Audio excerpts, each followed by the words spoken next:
ఆ ఢిల్లీలో కూర్చున్న వాళ్ళందరికీ బానిసలు వెళ్ళి తరాని కాల్ముక్తా ఉంటే మన రాష్ట్రాన్ని మన తెలుగు ప్రజల్ని ఈ పరిస్థితికి తీసుకొచ్చారు. స్టేట్ లోను ఎన్డీఏ ప్రభుత్వం, ఇక్కడేమో తెలుగుదేశం పార్టీ, అలాగే కేంద్రంలో భారతీయ జనతా పార్టీ. మీ రెండు ఎన్డీఏ ప్రభుత్వాలు అయినప్పుడు మరి కన్ఫ్యూజన్ ఏంటి, మరి సమస్యలు ఎక్కడ ఉన్నాయి, మరి ఎందుకు మీరు విభజన హామీల్ని మీరు ఎందుకు అమలు పరచడానికి మీకున్న సమస్యలు ఏంటి?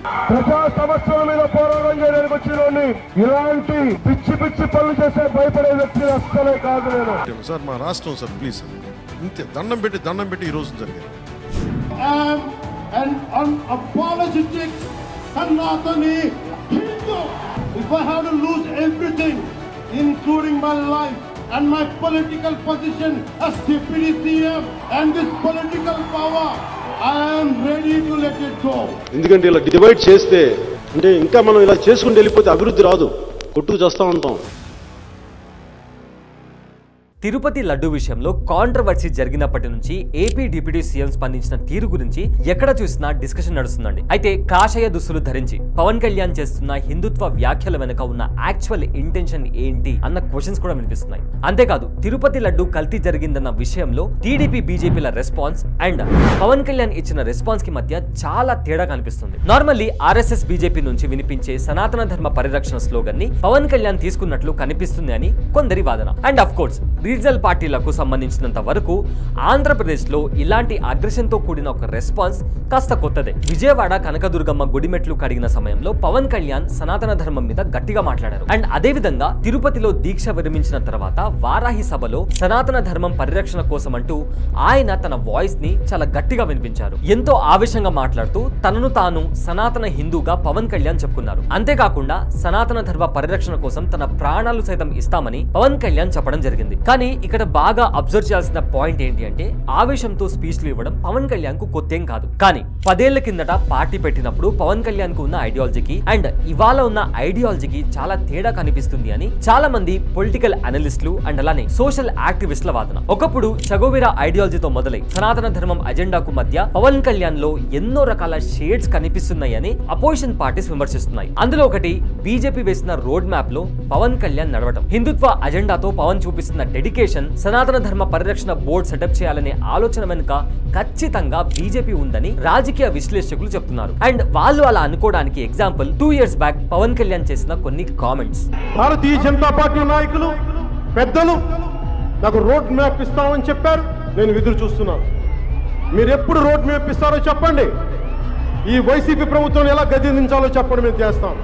సో ఆ రోడ్ మ్యాప్ వచ్చేసింది. అండ్ ఆ రోడ్ మ్యాప్ కి తగ్గట్టుగానే పవన్ కళ్యాణ్ అడుగులు వేస్తున్నారు అని పొలిటికల్ అనలిస్ట్ లలిత్ కుమార్ చెప్పడం జరిగింది. ఆయన ఇంకేమన్నారంటే సనాతన ధర్మ పరిరక్షణ పేరుతో పవన్ కళ్యాణ్ ఇస్తున్న స్పీచ్ బీజేపీ రోడ్ మ్యాప్ లో ఒక పార్ట్. నార్త్ ఇండియాలో యోగి ఆదిత్యనాథ్ లాగా సౌత్ ఇండియాలో కూడా హిందూ కమ్యూనిటీకి బ్రాండ్ అంబాసిడర్ గా పవన్ కళ్యాణ్ ను ఎలివేట్ చేయాలి అన్నది BJP long term plan. And ఆ టైం ఇప్పుడు వచ్చేసింది అని లలిత్ కుమార్ చెప్పడం జరిగింది. నంబర్ 2, పవన్ కళ్యాణ్ కు ఎలాంటి అజెండా లేకపోవడం. లాస్ట్ 10 years లో చూసుకుంటే Pawan Kalyan different political parties తో అలయన్స్ లో ఉన్నారు. అండ్ అఫ్ కోర్స్ సపోర్ట్ కూడా ఇచ్చారు. ఒక ప్రాపర్ ఐడియాలజీ అనేది ఆయనకు లేదు అనేది ఎప్పటి నుంచో కొందరు విమర్శకుల నోటి నుంచి వచ్చే మాట. చెగోవేరా ఐడియాలజీ పేరుతో జనసేన పార్టీ స్టార్ట్ చేసి 2014 లో నరేంద్ర మోదీని సపోర్ట్ చేశారు. అండ్ 2019 లో బీజేపీతో విడిపోయి కమ్యూనిస్టులు బీఎస్పీతో టీమప్ అయ్యారు. 2024 లో టీడీపీని బీజేపీని కలిపారు.